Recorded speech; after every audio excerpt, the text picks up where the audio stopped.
پھر اچانک جب یہ جلوس کا سلسلہ شروع ہوا تو ایک ایسی صورتحال پیدا ہو گئی کہ جس صورتحال میں پھر الٹیمیٹلی وہ 10 روپے یونٹ پہ جو تھے وہ تیار ہو گئے کہ جب 10 روپے یونٹ ہونا چاہیے، 25 روپے کمرشل ہونا چاہیے، 2000 روپیہ آٹے کا ہونا چاہیے. لیکن ہوا یہ کہ اس کے بعد چیف سیکرٹری صاحب مذاکرات میں چلے گئے، وزراء ایک طرف رہ گئے، بیوروکریسی سامنے آ گئی. بیوروکریسی آ گئی. جب بیوروکریسی گئی تو وہ بیک گراؤنڈ سے واقف نہیں تھی، تو اس کا نتیجہ یہ نکلا کہ کم قیمت دے دی گئی.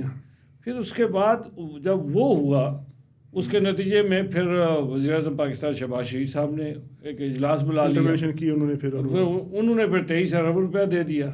اب وہ ایک سکسیس سٹوری بن گئی کہ جی یہ ایکشن کمیٹی تو سکسیس سٹوری ہوگی. اور جب وہ ہو گیا اس کے بعد ان کے پاس پوائنٹس کوئی نہیں تھے، تو اچانک ہم دیکھتے ہیں ایک دن کہ جی ایک آرڈیننس جاری ہو جاتا ہے، اور وہ بھی آرڈیننس جاری ہوتا ہے یہ جو تقاریر کے حوالے سے، آزادی اظہار سے جوڑا گیا اس کو. حالانکہ یہ مجھ سے کہا گیا کہ آپ اس کی سپورٹ کریں، تو میں نے کہا بھائی میں کیسے سپورٹ کروں؟ یہ جتنے آپ نے لا بنائے ہیں یہ پہلے سے ایک لا موجود ہے.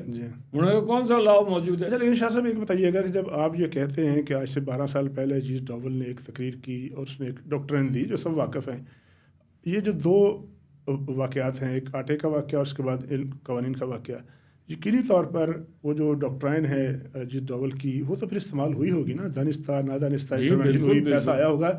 یہ کس حد تک درست ہے کہ وہ عوامل جو ہے سرحد سے پار ہیں انہوں نے اس کو استعمال کیا پاکستان کے خلاف؟ دیکھیں نا، بات یہ ہے کہ پاکستان کے خلاف ان کا میڈیا اٹھا کے دیکھ لیا، انہیں جو میڈیا ان دنوں ان کا کہہ رہا تھا تو فائدہ اٹھائیں گے، فائدہ اٹھائیں. دوسری بات یہ ہے کہ میں اس وقت بھی کہتا رہا اور آج بھی کہتا ہوں کہ بھائی آپ کو شکایت تھی آزاد کشمیر کی حکومت سے، تو آپ آزاد کشمیر مظفر آباد کے خلاف نعرے بازی کر رہے ہیں نا، نعرے لگا رہے ہیں فوج کے خلاف اور پاکستان کے خلاف. کیوں؟ وہ کہتے ہیں نا کہ جی تکلیف کسی اور سے ہے، گالیاں کسی اور کو دے دیں. اس کا مطلب شاہ صاحب یہ بھی ہے نا کہ جب بھی کوئی تحریک جو ہے وہ غیر سیاسی عناصر کے پاس چلی جائے یا ایک بے سمت تحریک چل پڑے ایسی جس کا کوئی سمت نہ ہو، اس کا مطلب یہ ہوتا ہے کہ سیاستدانوں نے کہیں نہ کہیں اپنے کردار میں ادا کرنے میں کوئی کوتاہی کی ہے، کنٹرول نہیں کر سکے عوامی جذبات کو. بالکل آپ کا تجزیہ درست ہے، لیکن اس میں پرابلم کیا ہے؟ پرابلم یہ ہے کہ اس حکومت میں چونکہ تمام سیاسی جماعتیں موجود تھیں، اب یہ تمام سیاسی جماعتیں جو ہے سیاسی جماعتوں کے نمائندے موجود تھے، جماعتیں موجود نہیں تھیں. اب میں آپ سے گزارش کروں، پی ٹی آئی کا ایک فارورڈ بلاک ہے جو 20-21 حلقوں پر مشتمل ہے، 25 ہیں لیکن 20-21 حلقوں سے الیکٹڈ ہیں. اس کے مقابلے میں مسلم لیگ کے پاس وہاں آزاد کشمیر سے 4 حلقے ہیں جن میں سے ایک حلقہ میرا بھی ہے. پیپلز پارٹی کے پاس 10 حلقے ہیں، 11 حلقے ہیں. تو جب کارکن ہی نہیں نکلتا، کارکن کہتا ہے بھائی یہ ٹھیک ہے، کسی کے ہم کیوں ڈیفینڈ. ایک وجہ یہ بھی ہو سکتی ہے کہ کسی نے اونرشپ لا تعلقی سینئر لیڈرشپ کی، سب کی لا تعلقی تھی، اس لیے کہ مشاورت کی کمی. جب یہ سارا ایونٹ ہوتا ہے تن و تنہا کوئی ان چیزوں کو ڈیل نہیں کر سکتا. آج بھی آزاد کشمیر کا پرابلم یہ ہے کہ مشاورت کا فقدان ہے. اچھا یہ بتائیے گا کہ یہ جو عوامی ایکشن کمیٹی کا ایلیمنٹ ہے، اب 1.5 سال بعد آپ کے الیکشن ہونے ہیں اور جس طرح سے 2 دفعہ انہوں نے کامیابی سے اپنے پوائنٹ آف ویو سے کامیابی سے انہوں نے ڈیمونسٹریٹ کیا ہے، کتنا بڑا سیاسی چیلنج ہوگا اگر یہ اس طرح کے ایلیمنٹ سیاست میں آ گئے، الیکشن میں آ گئے؟ دیکھیں نا، اس عوامی ایکشن کمیٹی میں پیپلز پارٹی، مسلم لیگ، جماعت اسلامی ہے، سب پارٹیوں کے جو ہے نوجوان اور کارکن اس میں شامل تھے. جب آپ آٹے کے سستے کرنے کی بات ہوگی تو کون ہر بندہ اس میں چلا جائے گا. لیکن جب الیکشن کی باری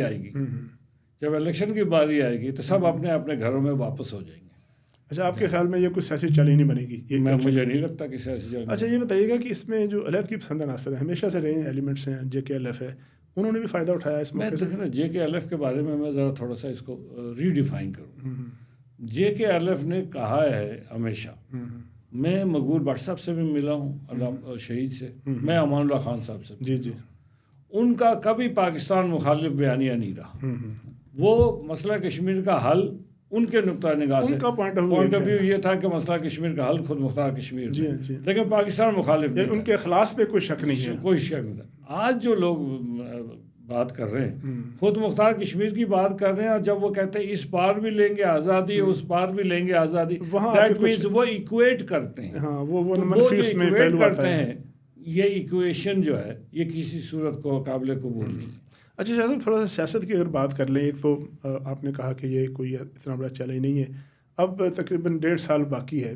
اطلاعات ایسی آ رہی ہیں کہ مسلم لیگ نون جو ہے وہ اس کی وجہ سے عملہ کی خبر آئی ہمارے تک کہ انہوں نے کہا کہ آزاد کشمیر حکومت سے الگ ہو جائیں.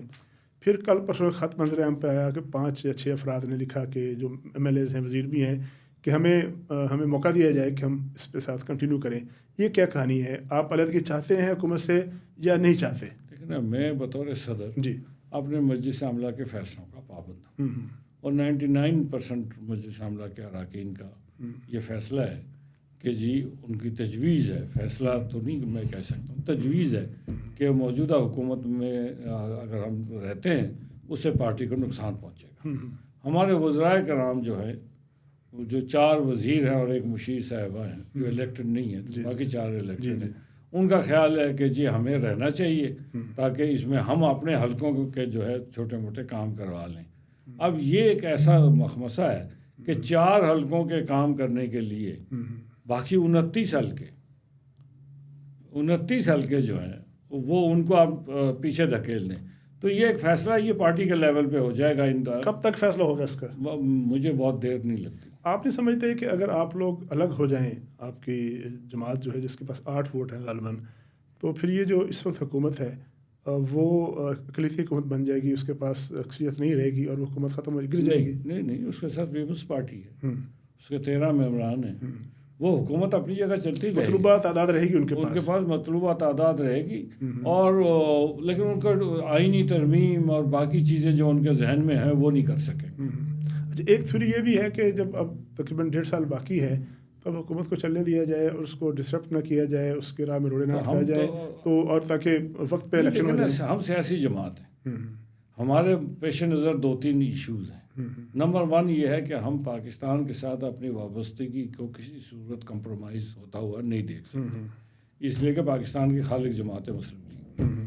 دوسری بات ہے کہ آزاد کشمیر کی تعمیر و ترقی کی بات ہے.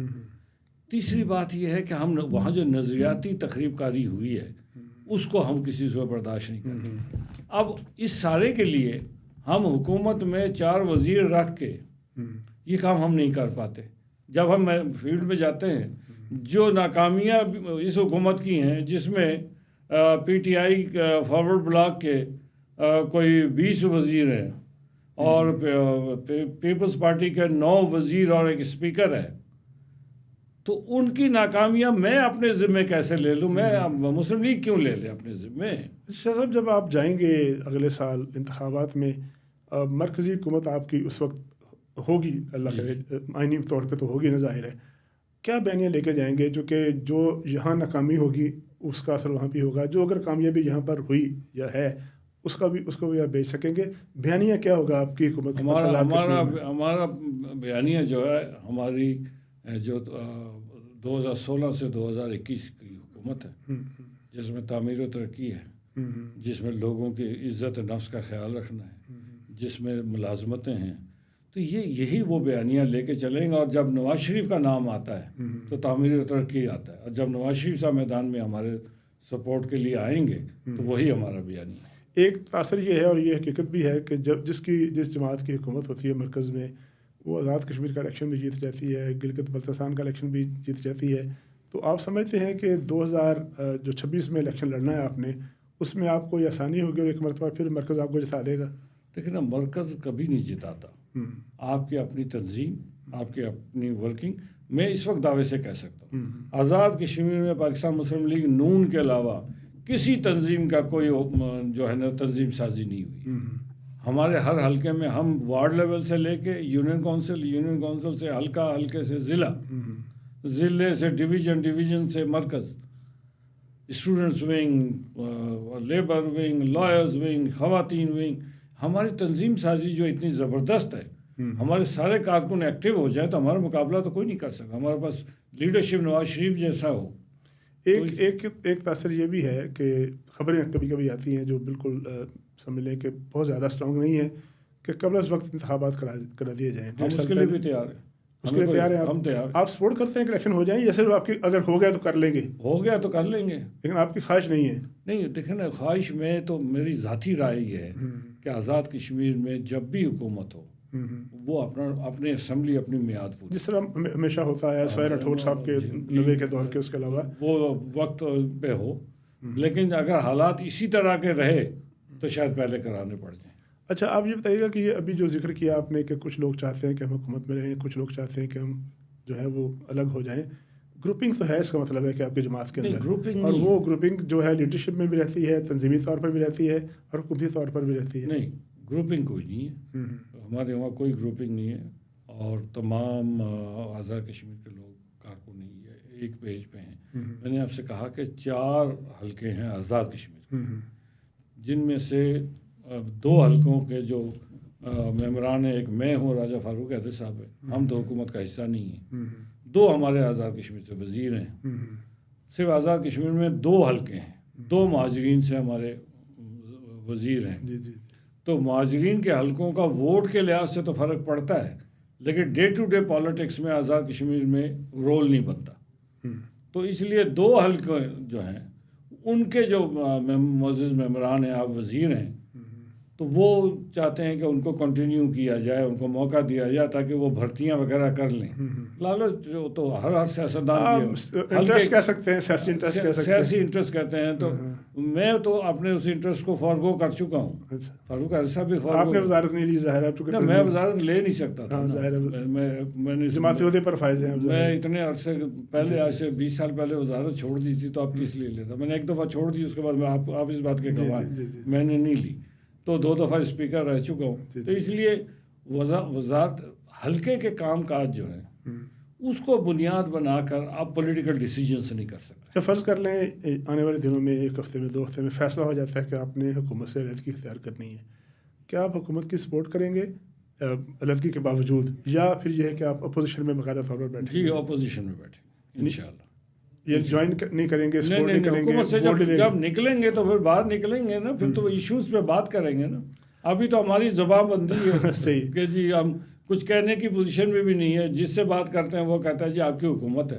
2026 میں جب الیکشن ہوگا آپ کا, تو آپ کا مد مقابل کون ہوگا؟ پیپلز پارٹی ہے, پی ٹی آئی ہے, مسلم کانفرنس ہے, کون ہے اب مین رائیول؟ میرا خیال میں ریئل رائیول جو ہے ہمارا وہ پیپلز پارٹی ہے. باقی پی ٹی آئی کو آپ بڑا ایلیمنٹ نہیں سمجھتے؟ پی ٹی آئی کوئی بڑا ایلیمنٹ نہیں ہے. اس کے بڑے دیکھیں نا, یہ جو لوگ فارورڈ بلاک میں بیٹھے ہوئے ہیں, ان میں سے کچھ پیپلز پارٹی میں چلے جائیں گے, کچھ شاید 2-3 دانے ہمارے ساتھ آ جائیں, باقی تو پھر اپنی راہ دیکھیں گے کہ ان کو کہاں راستہ ملتا ہے. شاہ صاحب, آخر سوال یہ ہے کہ یہ جو ہم نے شروع میں ذکر کیا ایکشن کمیٹی کا, اور جو ایک نازیبا باتیں ہوئی وفاق کے خلاف, ہم نے دیکھا ہے کہ آزاد کشمیر کے ہمارے جو بھائی ہیں وہ فوج میں اعلیٰ عہدوں پر فائز ہیں, 7 جنرل ہیں اس وقت, بیوروکریسی میں اعلیٰ ترین مقام تک پہنچے ہیں, فیڈرل سیکرٹری ہیں, ریٹائرڈ بھی, حاضر بھی, پولیس میں بہت سے لوگ ہیں, تجارت کر رہے ہیں, اپنی زندگی پاکستان آزاد کشمیر میں جو ہے وہ اس کو گزار رہے ہیں. یہ میسج جو ہے جب لوگوں تک جاتا ہے, اتنی ساری جو ہے وہ پینیٹریشن کے باوجود, اتنی ساری نمائندگی کے باوجود, پھر بھی اگر کوئی لوگ کہتے ہیں کہ جی محرومی ہے یا جو ہے وہ حق مار لیا, تو آپ نہیں سمجھتے کہ وفاق کا اور کشمیر کا رشتہ کمزور ہوتا ہے اس سے؟ ڈیفینیٹلی ہوتا ہے. یہی تو ایک سازش ہے کہ میں نے پہلے گزارش کی کہ جی یہ کیا بات ہوئی کہ اگر شکایت مجھ سے ہے تو گالیاں آپ کو دے رہے ہیں, بھائی یہ کیا بات ہوئی. اسی طرح شکایت تو مظفر آباد کی حکومت سے ہے نا, پاکستان کی حکومت سے کیا. اور میں تو کئی جگہ میں کہہ چکا ہوں کہ پاکستانی مسلح افواج میں ہمارے بڑے لوگ ہیں, کور کمانڈر سے لے کے اداروں کے سربراہ بھی ہیں, اور ہماری جتنی سول سروس میں ملازمت ہے اس سے زیادہ پاکستان آرمی میں ہماری ملازمین ہیں. تو میں ان کو پوچھتا ہوں کہ آپ کس کو اسٹیبلشمنٹ کو گالی دیتے ہو جس کا آپ خود ہی مالک ہو, اپنے آپ کو گالیاں دے رہے ہو. لیکن اس کے پیچھے میں نے آپ سے کہا کہ وہی اجیت ڈوبل والی جو پلان ہے اس کو ضرور ذہن میں رکھنا چاہیے. جی بہت شکریہ شاہ غلام قادر صاحب, آپ نے بڑی تفصیل سے بتایا کہ کس طرح سے انڈین جو ایک اسپائی ماسٹر ہے اجیت ڈوبل, اس کی جو ڈاکٹرائن تھی آزاد کشمیر میں انٹرونشن کی, اس کو بروئے کار لاتے ہوئے انریسٹ پیدا کرنے کی کوشش کی, لیکن اس انریسٹ کا مقابلہ کیا. اور یہ بھی اس بات کی وضاحت ہوتی ہے کہ آزاد کشمیر اور پاکستان کے عوام کا، فوج کا اور وفاق کا رشتہ جو ہے وہ کبھی کمزور نہیں ہوا اور نہ ہو سکتا ہے۔ سیاسی طور پر بھی بڑی امپورٹنٹ گفتگو کی کہ مسلم لیگ نون جو ہے اس پروسیس میں ہے، اس سوچ بچار میں ہے کہ کب کتنی جلدی فیصلہ کرنا ہے کہ کیا موجودہ حکومت جس کے سربراہ انوار الحق صاحب ہیں ان کے ساتھ رہنا ہے یا نہیں رہنا۔ لیکن ایک بات بالکل واضح کر دی کہ اگر علیحدگی کا فیصلہ ہو گیا تو پھر مسلم لیگ نون جو ہے وہ اپوزیشن میں بیٹھے گی، اور یہ بھی بالکل واضح کر دیا کہ 2026 میں جب انتخابات ہوں گے تو اس کا مین مد مقابل جو ہے وہ پاکستان پیپلز پارٹی ہوگی۔ اپنے میزبان طارق چودھری کو اجازت دیجیے، اللہ حافظ۔